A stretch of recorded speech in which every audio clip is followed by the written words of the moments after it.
Welcome guys to our program yatinodai kushedza tichibvunza masocialites kana kuti vanhu vanoita zvesocial media vari muno mumuzanzi kana kuti kuCape Town kunyanya.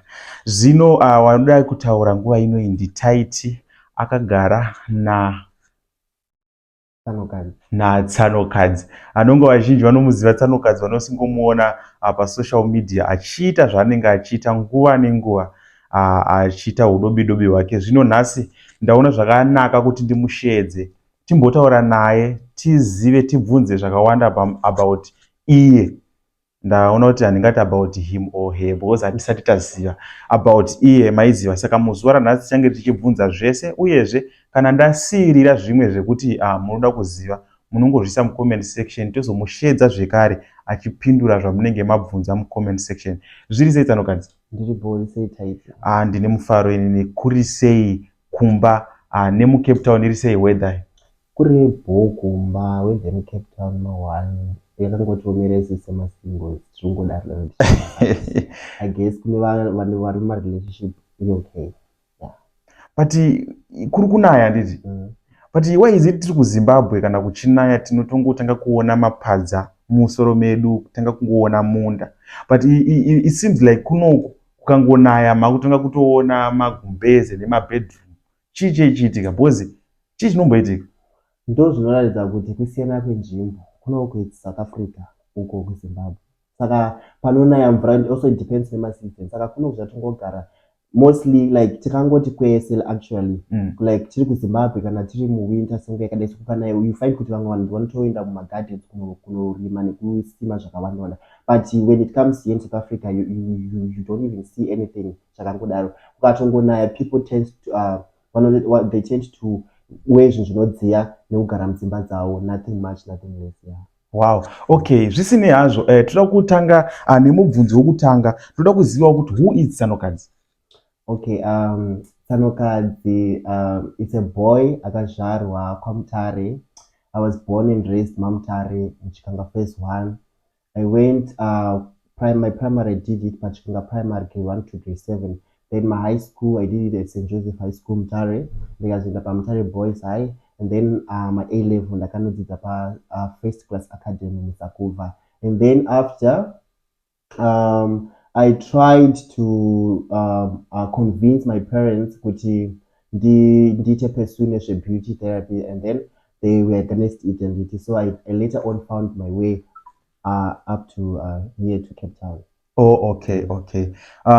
Tingada kuziva kuti mune makore mangani? Wakazvarwa gore ripi? Okay, ndakazvarwa pa 27 March 1999. Ndine 24 years. Oh, wow. Tanzwa uchiti Tsanokadzi is a boy. Tokunyatsonzwisisa ndo nyaya inenge hombe ipapo zviri kufamba sei? Kana kuti tisati tasvika ikoko tozivawo kuti zita rekuti Tsanokadzi rakabva kupi? Okay, that's a nice question there. Okay, zita rekunzi Tsanokadzi rakabva like I always wanted something different, I did it.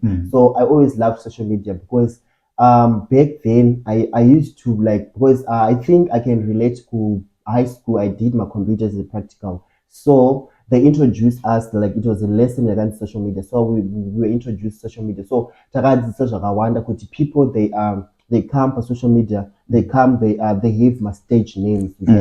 So I think for my stage name, what I understand from stage name is like a thing ekuti it's a name really different from everybody else at social media you get. So so when I later on joined social media, ndakazongona kuti okay, so the likes of Tsanokadzi, the likes of Tytie, the likes of job praiser, these are, you hardly find women announced job praiser for social media except the original one. So I later on ndakagara pasi and I said, okay, let me decide something should be different and for social media you get. So yes, I ended up choosing Tsanokadzi. Why did I choose Tsanokadzi? The reason is something chinema questions you get. Tsanokadzi, like the Tsanokadzi. Okay. And of which it also relates to my personality. Okay. Yeah. Tsanokadzi, which means kuti tsano vechikadzi ndizvo zvinoreva. Yes. All right. Takuya ikoko ku personality ikoko. toda kumbonyatsokunzwisisa nekuti panepa tatanga kutaura uchitaura kuti akuri kutonhora chichi isusu masingu zvakatiomera. Saka iye zvino vanhu nezvavanomboona pasocial media uchiita, vamwe vanenge vasingazivi, mumwe mukomana mumwe musikana ari kuziva Tsanokadzi ari singu, but manje havasi kuziva manje kuti ari usingu hwake ndekuti haana musikana kana kuti haana mukomana uri papi uri toda kunzwisisawo, hatisi kuziva. Okay, nice question there, Tytie. Yeah. One thing about me, I'm very open and I'm very outgoing, and Tsanokadzi is a gay personality. Is a gay person, actually. I must say, is a gay person. And then I'm born gay. I'm proud of it. So when it comes to question whether it's good for one or relationships, like it's a single. So what I mean by that is like so this question might come because I am gay. I'm not interested in my girls. Okay. So zvinongoreva kuti alright, I think ndakamboita Facebook live newe mumwe musi, then vanhu vanga vari kundiataka ndataura word rekuti Ngochani, but wakaratidza kurifarira ukati no man, ndo zvatiri, itori ngori zita reshona rinongoreva kuti gay. Unozvitorawo sei like kuti wosangana nevanhu vokuti ndeipi Ngochani, unofila sei?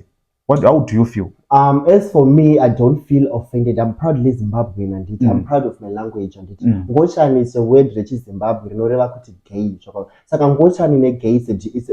These are same. It's the same word, and it, but it's only kuti in the Zimbabwean, in the Chirungu. You get. So for me, I'm a open person. I'll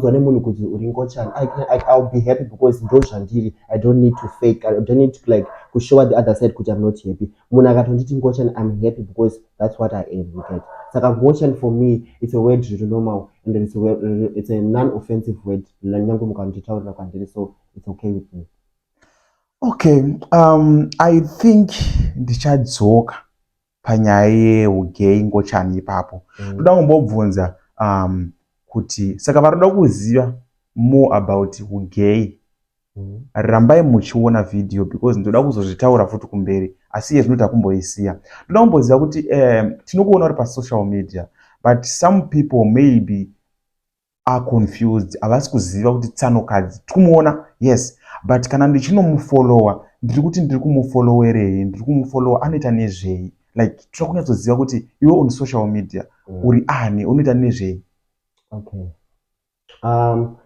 Tsanokadzi per social media is a free, bubbly person. I love dancing. Do it like why the main reason why ndakauya per social media ndakauya because I wanted to express myself through dancing. Okay. You get, and also I wanted to why ndakauya per social media because I always had a dream like if I come per social media, if I have like a following, if I have an audience, one day I'm gonna boost my business. You get, because the reason why I choose kuya per Facebook, it was because I always had a vision. One of these in one of these good days, I'm going to be a salon owner. You get, so okay. Through that, so I before I after that A-level, I wanted to pursue beauty therapy, but my family was against it. You get, so the reason why Tsanokadzi per social media ndoita zvekutamba, ndoita zvenzara. You get, ndoita often like I'm a freelance person. Okay. I save what I will zvinenge zviripo patime iyoyo. Okay, tinota zvinzwisisa ipapo. So iwewe uno specialize nerimwe basa risiri social media. Uye ndo rinokupa mari. Okay, because vanhu vazhinji vanenge vachingofunga kuti munhu wese ari pasocial media akutodya nesocial media ari kuita mari. Iyezve zvinokurudzirawo vari kuona muzuva ranhasi kuti kana uchida kuboostawo business rako, you can also open your page uchiita twaunogona kuita ipoto, asi uchiziva kwakananga kuti following yako painokura wakwanisawo kumaketa business rako wega. Alright, Tsanokadzi, ndoda kuziva kuti chii chakakuunza kuSouth Africa? Chii chakazoita kuti uye kuSouth Africa? Okay. Okay. So I think the reason why ndakaya ku South Africa is because Zimbabwe, I used to follow like a lot of South African, like my South African personalities. Like I used to watch lots of my soapies about TV. So like if you look at it back there, if you like even now, like lifestyle in South Africa, the lifestyle of Zimbabwe, these are two different things you get. So I always like wanted to have that lifestyle in it from South Africa. You get. I knew with South Africa, it's a free country. Freedom. People they have a freedom of expression. They have the freedom of doing whatever they want. You get. So those zvakaita kuti ndiuye muSouth Africa because I always wanted that freedom. You get that freedom. Ndakasingawani kuZimbabwe. Okay. So yeah. All right. Saka in other words, South Africa yakatokubatsira kuachiva zvimwe zvinhu zvanga usingakwanisi kuachiva uri Zimbabwe. Yes. Okay.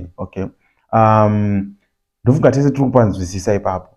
Saka tadzoka panyaya yedu yeugei kana kuti yechingochani. Zvinhu zvawakazvarwa nazvo here kana kuti wakazozvifila nekufamba kwetime kuti no man, I don't want to be a man, ndoda kuita mukadzi or whatever?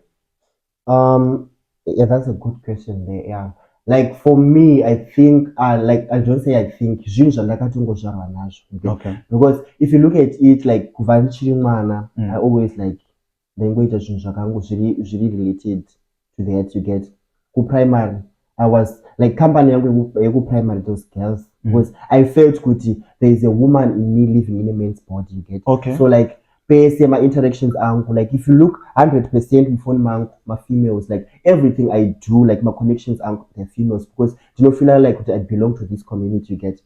Okay. So like for me, like yeah, it's within my blood, my genes. You get. Unlike like ngati unaona papa when it comes to this pane vanhu vakuzvitora likely because some are now doing it for money, but for me I don't do it for money, but I express the person, the inner person I remind you get. Okay. Yeah. Now utanzwisisa. My question imwe futi ndeyekuti vasikana handiti muri kutaura kuti iwewe like wakatozviona kuti community yevasikana ndo yaunokwanisa kugamuchirika uye ndo yako like yaunofila comfortable. Vanokugamuchira sei? So I know kuti vasikana vanogona kunge vasiyana. It's either vanogona kugamuchira zvakafanana but ndakunyatsoziva kuti vemuno muSouth Africa vanokugamuchira sei uyezve vekuZimbabwe vanokugamuchira sei. Vanokugamuchira here kana uchisvikawo because kana usvika pakuratidza kuti uri shamwari yavo but vari kuda kuona kuti kashoma vasikana kungoti vangoti cii nevakomana. Saka yana kanyatsoona kuti mukomana but iwewe uchisvika uchinozviintroduce vanokugamuchira sei vemuno first tozopesana nevekuZimbabwe?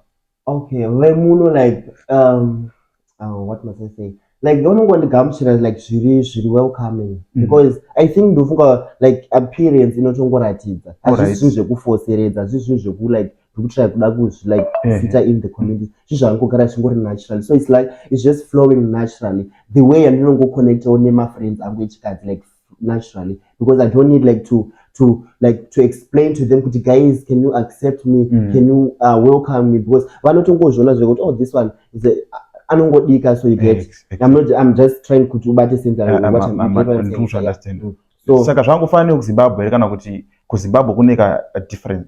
No, it's just the same because if you look at it also community of the Zimbabwe futhi they're also welcoming. Like judge anything. Yes, you might find someone or I mean like because vamwe vanogona kuti mukomana ada kuti nyepera pamwe ada ngoti guma you understand chichi zvandodza mara kuti vanotongogara vatongoona votongokuti.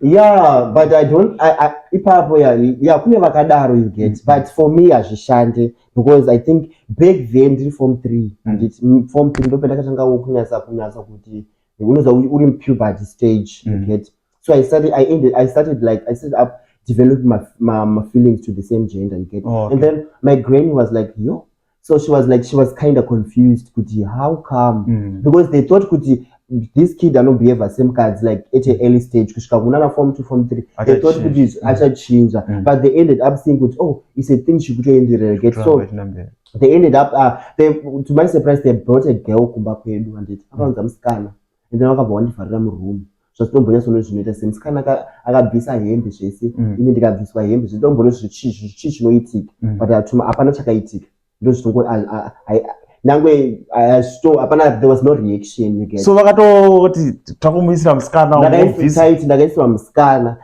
chilata ndakanyasa kuchiona fair chiri direct kudai, so yangu yakatoti iri direct kudai, so but hapana haina kana kumira, hapana, but dai vakandisira murume maiwe Tytie.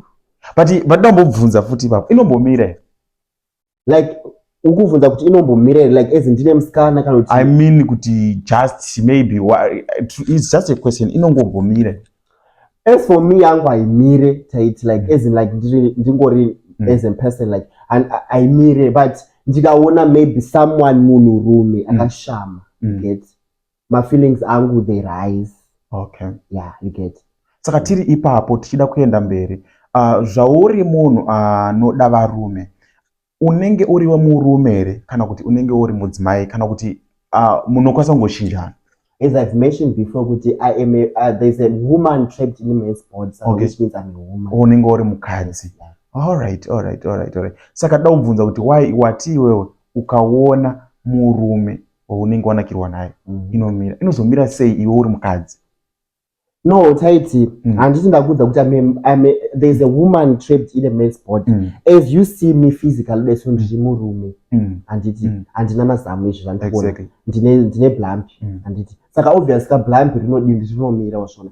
As ndikaona munhu ano-activate the reaction, obvious ka ndine blamp, ndine munhu ndine ropa, ndine ma-feelings. But inini unozwa kuti Tsanokadzi papo handisi kurwa newe ora, ndoda kuti vanhu vakatarisa vadi vanzwisise. Kana yamira unozoita sei nayo sezvo uri mukadzi? Kana yamira, let's say ndasangana nemunhurume uyo ndinosangana naye, ndikasangana naye akanyasa kurova basa zvakanaka, ndinotongoreleasa as for me hangu zvinongoitika naturally, I don't need yekuzvibatsira, zvinongoitika naturally. But ndikasangana neweaker person asinganyatsi kugona bonde, you get, I have to force myself kuti ndisvike over that climax stage yaari. Right, unozwa kuti chika, I think this interview yakakosha, because tiri kudzidza, tiri kuona zvakawanda, because ipapo tine vakadzi vanoricha yatinoti orgasm, handiti vachiricha yatinoti orgasm tanga tisingazviziviwo kuti kuNgochani vanorichawo. Saka iwe uri kuzama kuti kuricha orgasm kwenyu ndo kurilisa sekurilisa kunongoita munhurume? Handiziva hangu in other case kune vamwe, because handizive macases angu, but as for me handitika ndakuudza kuti ndikasangana nesomeone anonyatsogona, because ndine this sport yanoti ndikanyatsa kunzi bam, zvinobva zvachingoitika zvika naturally. Then ndikasangana nesomeone wekuti anongoita ari kudzidzirawo handizivi, ndikati kudzidzirawo handizivi, because vanhurume vanoita bonde in different ways. Ndikasangana nesomeone wekuti haasi kunyatsa kundisvitsa pathat, I have to force myself, which means ndinenge ndasvika pathat level yawati rinoti orgasm, ndinokawa kutondidza matemps achona kukusana. Yeah. But like okay, but iwewo kana wareleasa ndo paunotoziva kuti aiwa basa rabatwa, handiti basa rabatwa, ndisina kana kumbozvibasa, just naturally zvongoita zvika naturally. Wow, I didn't know. I mean kana vangongo vachizviziva kunze uko. I think this interview yakakosha kune munhu wese anoziva anoita zvegay asingaite, just kungoziva chinhu chakakosha mufunge. Then imwe question yandinayo ndeyekuti saka zvitoriko Tsanokadzi utora kuti murume anotopinza ndekumashure? Yeah, Tytie, the word rinonzi Ngochani, like okay, Ngochani or kuti gay, handitika munhurume, handiti anoita bonde nemunhurume, you get. Vanhurume 2 vari kuita bonde, which means vanhurume 2 avo vanhu 2 same vari 8 pa, vese vane mablamp, vese vane nhingirikini, you get. So you find kuti pane anonge ari dominant, pane anonge ari submissive. What I mean by submissive ndo inokwandichireva kuti mukadzi, you get, ari dominant murume, zvona. Saka it's possible. So imwe question yangu ndeyekuti okay Tsanokadzi, do you believe in God? Yes, I believe in God. Okay. I'm not so sure which verse, but pane panonzi hanzi zvaranai muwande semucheche wegungwa. Uyezve question yangu yakwauri chiti haudiwo mwana here? Yeah, that question is very good, and I believe in God, and I strongly believe in God because He's the one I'm going to keep going every day. Because you know, you get, and He's the only one who knows the reason why I can be sick. You Tytie, you didn't choose school. Now, you didn't even go to manufacture one and say, uzvichuze uti ubude uri mukomana kana kuti ubude une height ubude une musoro wakaita sei but wakangozvarwa naturally uri zvauri and you didn't even pane vanhu vanototi ndoshure kunga ndakadai so but hauna maquestions ekuti unovhunza ko same with me ndakazvarwa ndiri zvandiri ndakazvarwa ndakangodaro you get saka ivo mwari changomirawo zuva rekuti handisi zvinonzi tichamira zuva rekutonga changomirawo zuva rekutonga mwari ndapesana nawo face to face ndozobvunza kuti mwari ko sei ndakazvarwa ndiri nhingirikini ndiri ngochani. Aiwa, okay, I understand wagona ipapo but nyaya yangu haisi nyaya yekunotongwa. I mean kuti iwewe personally haudi mwana here? Yes or no? Ipapo no, the reason why because reacting the female unless maybe I don't know my terms because technology so maybe in one of these good days when I have money, when I work very hard, I'm going to do there's a term rinoshandiswa like okay zvekuti unokwanisa ku like sezvinoita ma-sperm donors just. Yes, okay, I can do that. Okay, but I don't need like physical. All right, I understand. With a lady, no. I understand. I understand. Okay. Yeah, guys, muri kuzvinzwira tina Tsanokadzi ari kudai kutsanangura life yake yeugay kana kuti yeungochani. Hanzi wedhi iroro harina basa because ingori wedhi rekumusha, wedhi rekuZimbabwe rekuti ngochani rangofanana nekuti gay. Ndakamboseka mune imwe comment section mumwe munhu anyora achiti chichi nekuti inini am gay chichi ndobva tangokati kwanazvanzi hausi gay uri ngochani like you know tikasataura chirungu uri ngochani. Saka ndakangozoona zvakanaka kuti tive ne1 of vanhu vakaita seivavo tikwanise kushanda navo. Saka iwo inini ndinofarira zvinhu zvine production. Handifariri chinhu chinoitwa chisingaunze something. Ndine question yekuti sezvo uchiita zvinhu zvaunoita pasocial media haudiwo here kubenefita nesocial media. Pane vanhu vakawanda vanogona kukuda someway wambotaura mashoko ekuti inini ndinongoita zvangu zvesocial media ndoda kuzoboosta business but panogona kupaine vanhu vanakirwa newe vanoda kuzokuhaya maybe kuita MC maybe kuita whatever zvinoda kungoita kana kunotamba macheso anogona kungouya kana baba anogona kungouya muCape Town ubva vangoti ndoda kuti Tsanokadzi umboya for 5 minutes pastage. Unokwanisa here kuita zvinhu izvozvo?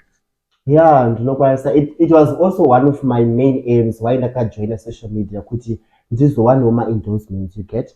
And also yes, like I like that because like what you have mentioned kuti panokwanisa kuya someone like there's a recent event yakamboitika muParo, Cape Town.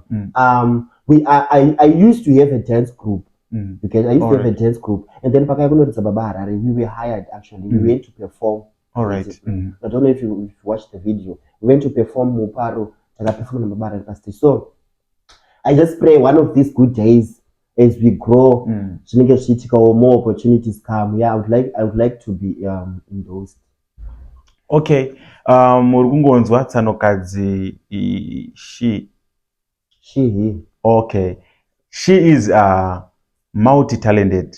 Anoita zvakawanda, anotamba, anoita zvemaneils, chichi muhayei pamunenge muchida kumubata mubatei, anoita zvakawanda. So Tsanokadzi, zvizvo ungada kuudza vanhu vari kunze uko maybe vanofila kuti inini ndine ugay hwandinawo but asiri kuziva zvekuita kana kuti otangira papi kana kuti ari kutya, ungamuudzawo kuti chii? Okay. What I would say could like yeah, just take your time and eat it because it's not easy to come out. As in for me myself, I represent one because there are people who are living in my same situation, but they're living in denial. You get stand your ground, be you. This is the level, Tytie. I need to come out, be yourself. The world is going to accommodate everyone. And it is wow. Mazvinzwira mega kuona Tsanokadzi achidai kutsanangura kuti anorarama sei muSouth Africa uyezve nehugay kana kuti hungochani. Though ndinotya hangu kutaura izvozvo, I feel like ndinge ndichitadzira munhu kana ndichidaro, but yeah, ndo zviripo, ati hazvina basa. Saka ndizvo zvandakwanisa kuti ndibvunze muzuva ranhasi, ndinzwe kuti zvinofamba sei. I know kuti kwamuri ikoko muri kurwadziwa kuti Tytie dai abvunza chakati. Nyaya yekuti handisi kuziva zvamuda kuti ndibvunze, nyorai mucomment section zvamuda kuti tibvunze Tsanokadzi, tigomubvunza zvekare maquestions amunenge manyora mucomment section. Handizi kana une zvauda kungoudzawo vateereri kana kuti vanhu vari kukuona. Okay. Thank you guys for watching, and thank you for the support, and yeah, murambe mune that support yamunopa kuna Tytie, and also I know pane vamwe futi vanonisupport varipa. I just want to say thank you very much. Keep doing what you're doing. Tsanokadzi is very happy. The business is growing. Thank you very much. Okay, tisatakanganwa zvekare, tinokurudzirai kufollowa Tsanokadzi. Zvanzi vangofanana. He is still alive. Vazhinji vanogona kushaya kuti ari kupi, Facebook page and whatever. MaFacebook ari kunetsa mazuva ano, ari restrictwa zvinhu zvakawanda zviri kungoitika. But achiriko, inini sometimes ndichitomuda kumuona, ndinotoita zvekusearcha. Saka vanoda Tsanokadzi, sechai munobatika papi Tsanokadzi, chimboudza vanhu kuti unobatika papi, varuda kukufollowa uyezve nevada kuzoita mabookings. Okay, Tsanokadzi ndinowanikwa pa Facebook @Tsanokadzi, ndinowanikwa pa Instagram also @Tsanokadzi, ndinowanikwa futi pa TikTok @Tsanokadzi. Yeah. Okay, saka ndo pamunobata pese ipapo. Okay, hamusati maane YouTube channel. Oh yeah. Never YouTube futi Tsanokadzi. Munofanira kungwarira zvinhu zvenyu wakomana. Alright, zvisinei, tobatana pachikamu chinoteera, motiudzawo zvamuri kufunga mumacomment section, ndezvamunoda kubvunza monyora mucomment section. Toonana. Bye bye. Bye.